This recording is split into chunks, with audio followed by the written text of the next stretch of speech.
বিশ্বযুদ্ধের চেয়েও দীর্ঘ সময় ধরে চলা ইউক্রেন যুদ্ধ থামার কেন নামগন্ধ নেই।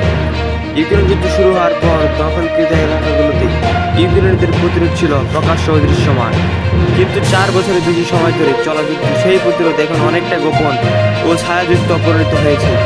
সম্প্রতি প্রকাশিত এক প্রতিবেদনে বলা হয়েছে, ইউক্রেনের গোয়েন্দা সংস্থা দখলকৃত অঞ্চলকে নারী এজেন্ট এবং নারী পরিচয়ী অনলাইন অ্যাকাউন্ট ব্যবহার করে রুশ সেনাদের কাছ থেকে গুরুত্বপূর্ণ তথ্য সংগ্রহ করেছে। পরে সেই তথ্যের ভিত্তিতেই ড্রোন হামলা চালানো হচ্ছে। একটি ঘটনায় দেখা যায়, দখলকৃত ইউক্রেনের অবস্থানরত এক রুশ সেনা কয়েক মাস ধরে এক ইউক্রেনীয় গৃহবধূর মনে করে একটি অনলাইন অ্যাকাউন্টের সঙ্গে যোগাযোগ রাখছিল। তিনি বিশ্বাস করেছিল এই নারী তার ব্যক্তিগত জীবন ও যুদ্ধক্ষেত্রে অভিজ্ঞতা জানতে আগ্রহী। এক পর্যায়ে ওই নারী তার অবস্থান জানতে চাইলে সেনাটি একটি ছবি পাঠায়। ছবির পিছনে থাকা একটি মানচিত্র থেকে ওই রুশ সেনার ঘাঁটির অবস্থান শনাক্ত করা হয়। পরে সেই স্থানে ড্রোন হামলা চালানো হয়। প্রতিবেদনে আরও বলা হয়েছে, বাস্তবে ওই নারী বলে কেউ ছিল না। অ্যাকাউন্টটি পরিচালনা করেছিলেন ইউক্রেনের একজন পুরুষ গোয়েন্দা কর্মকর্তা। ইউক্রেনীয় প্রতিরোধ যোদ্ধাদের মধ্যে নারী এজেন্টের একটি বিশেষ নাম রয়েছে, আর তারা হলো ভিদমা বা ডাইনি।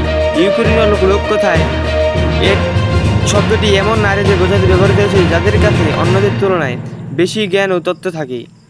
সাবেক ইউক্রেনের সদস্য লেসিয়া ওয়ারবেরসেট বলেন, ইউক্রেনের ভীমদের ভয় নয় বরং সম্মান করা হয়। বর্তমান যুদ্ধে এই নারীরা গোপনে রুশ বাহিনীদের গতিবিধি তথ্য সংগ্রহ করেছে। মারিউপোলে সক্রিয় একটি প্রতিরোধ নেটওয়ার্ক সমন্বয়কারী পেত্রো আন্দ্রিয়চেঙ্কো বলেন, নারীরা এখন অনেক জায়গায় যেতে পারেন যেখানে পুরুষের পক্ষে যাওয়া সম্ভব নয়। এই কারণে তারা গোয়েন্দা নেটওয়ার্কে গুরুত্বপূর্ণ ভূমিকা পালন করছে। হেরসেনের কাছে একটি ক্লিনিকে কর্মরত ছিলেন এক ইউক্রেনীয় নারী। রুশ বাহিনী এলাকায় দখলের পর তিনি দেশ ছাড়তে বাধ্য হন। বর্তমানে তিনি বিদেশে বসবাস করলেও ইউক্রেনীয় গোয়েন্দার হাতে কাজ করেছিলেন তিনি। স্থানীয় এলাকায় রাস্তা, গুদাম, ভবন ও অন্যান্য স্থাপনার অবস্থান সম্পর্কে বিস্তারিত তথ্য দিয়ে সম্ভাব্য লক্ষ্যবস্তু শনাক্ত করতে সাহায্য করেন। প্রতিবেদনে আরও বলা হয়েছে, ইউক্রেনীয় গোয়েন্দা সামাজিক যোগাযোগ মাধ্যম ও মেসেজিং অ্যাপ ব্যবহার করে নারী সেজে রুশ সেনাদের সঙ্গে সম্পর্ক গড়ে তুলেছেন। অনেক ক্ষেত্রে নারী পরিচয় ভুয়া অ্যাকাউন্ট ব্যবহার করে সেনাদের কাছ থেকে তথ্য নেওয়া হচ্ছে।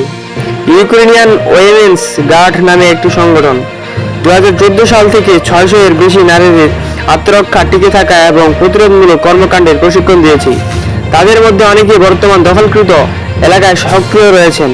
ইউক্রেনের সাবেক এমপি লেসিয়া ওয়েবসেট বলেন, বিদেশে সফর গেলেই অনেকেই তাকে জিজ্ঞাসা করেন যে যদি ইউক্রেন যুদ্ধের মতো পুরুষ শেষ হয়ে যায় তাহলে কি হবে। জবাবে তিনি বলেন, ইউক্রেনের নারীরাই যদি যুদ্ধের নেতৃত্ব দেয় তাহলে কোনো রুশ সেনাই বেঁচে থাকতে পারবে না। বিশ্লেষকদের মধ্যে ইউক্রেনের গোয়েন্দারা রুশ সেনাদের মানসিক দুর্বলতা খুব নিখুঁতভাবে কাজে লাগাচ্ছে। যুদ্ধক্ষেত্রে দীর্ঘদিন একাকিত্ব ও মানসিক চাপের কারণে রুশ সেনাদের সহজেই তৈরি করা অ্যাকাউন্টের ফাঁদে পা